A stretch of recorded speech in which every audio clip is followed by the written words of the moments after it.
Hello, I'm Vince Hauser. I'm the owner here at Absolute Overhead Door, and today I'm doing a video on how to select a residential garage door opener. So first thing that we look at when we go in to replace a garage door opener is the amount of ceiling height that is in that garage, and provided that the most common scenario is about 1 to 2 feet of ceiling height. That's by far the most common, and in that scenario we are going to use this setup, which is referred to as a trolley opener. There's this particular one is a belt drive.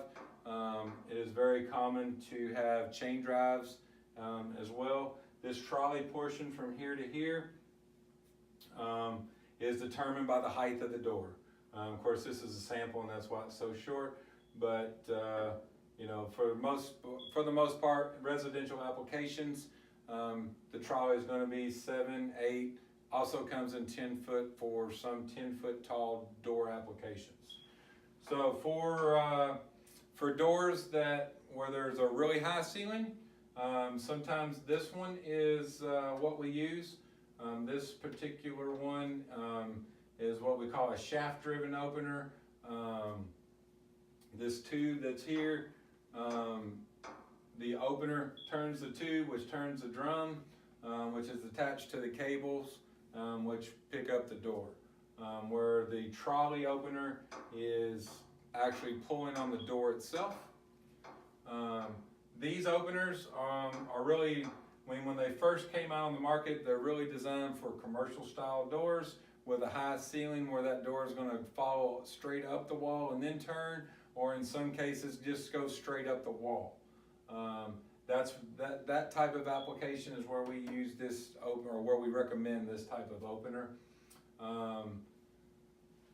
That's usually called a high lift or vertical lift situation when the door goes straight up the wall. There's 2 reasons for that. In residential applications. The number 1 reason is because the house was built in a hilly area, and the garage door floor is much lower than the house floor. You've got a set of stairs that are going up, from the garage floor up to the house floor, and the track is going to be running right through that landing or right through the stairs if you didn't raise that track up. So when you raise that track up, now you have what's called a high lift door. You do not want to put a trolley opener on a high lift door. We see people that do it. All it's going to do is prematurely tear up the door, and it prematurely tears up the opener, because in a trolley mount opener system, that trolley is pulling directly back on that door. In a high lift door operation where the door is going up and then turning, that trolley is pulling straight back when it should be going up in this way, and when that conflict occurs, it's putting undue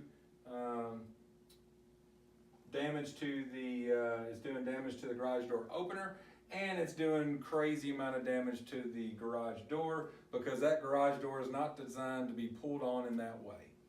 So that is where we use the LiftMaster 8500W opener, and that's where we recommend it.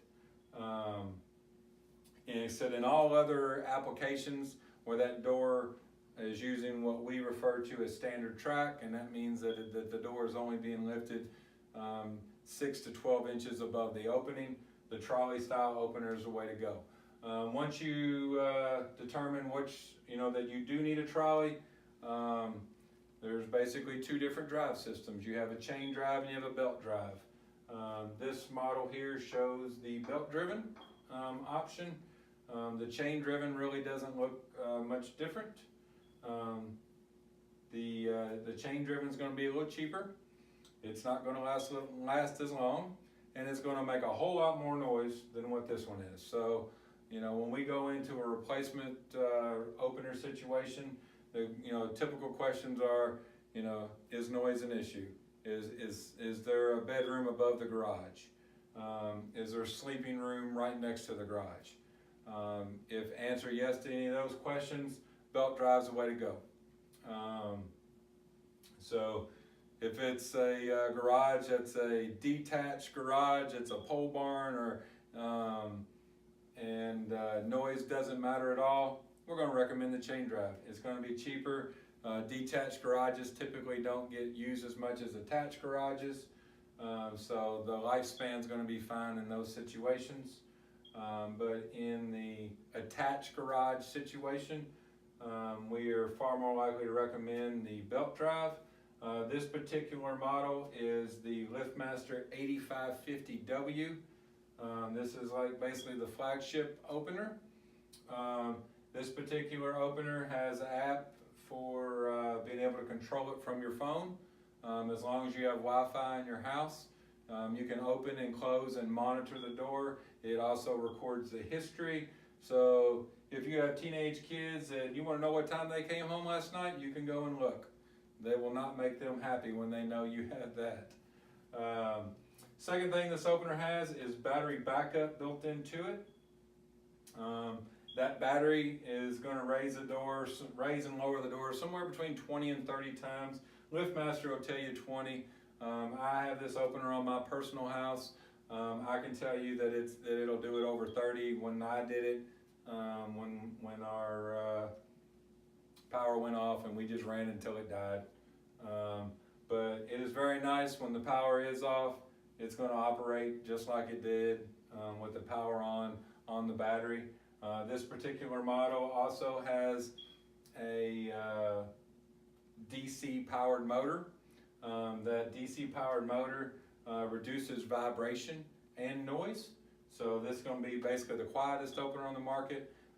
If it's applying to, if we're putting it in a garage that has a bonus room or a bedroom directly above, that vibration is a lot of times what creates the noise, more so than just the other noise from the opener. So this is absolutely the way to go. We have very little issues out of this 8550, and we highly recommend using that. We use primarily LiftMaster on everything we do, but this is LiftMaster's best product, in my opinion, that they've ever made in garage door openers. Maybe one day that they'll come out with a better one, but we'll see. So anyway, on garage door openers, chain drives, belt drives, shaft drives, that's your three different drive options. The configuration of the garage really determines which one of those you want. After that, it's really how much do you want to hear it. The shaft driven one is extremely quiet. These two basically have the same motor in them. It just depends on what that motor's turning. So that'll give you a general idea on what you want with, or what you need to know when you're choosing your garage door opener. If you got any more questions, I'm happy to talk to you on the phone. If you want us to send somebody out, we can either send a salesperson and or a technician to your house. We stock all this on our truck, the trolley mount anyway. We typically will do it the same day. Most garage door installations last an hour to an hour and a half. So it's we do it all the time. It's not a big deal for us to do. But anyway, give us a call. Phone number's up here. You can hit the schedule now button. If you can't talk on the phone or you don't want to talk to us on the phone, it goes right into our schedule. It'll send you acknowledgement that we got it and that we're coming. Thanks for giving us the opportunity to work for you. Thanks.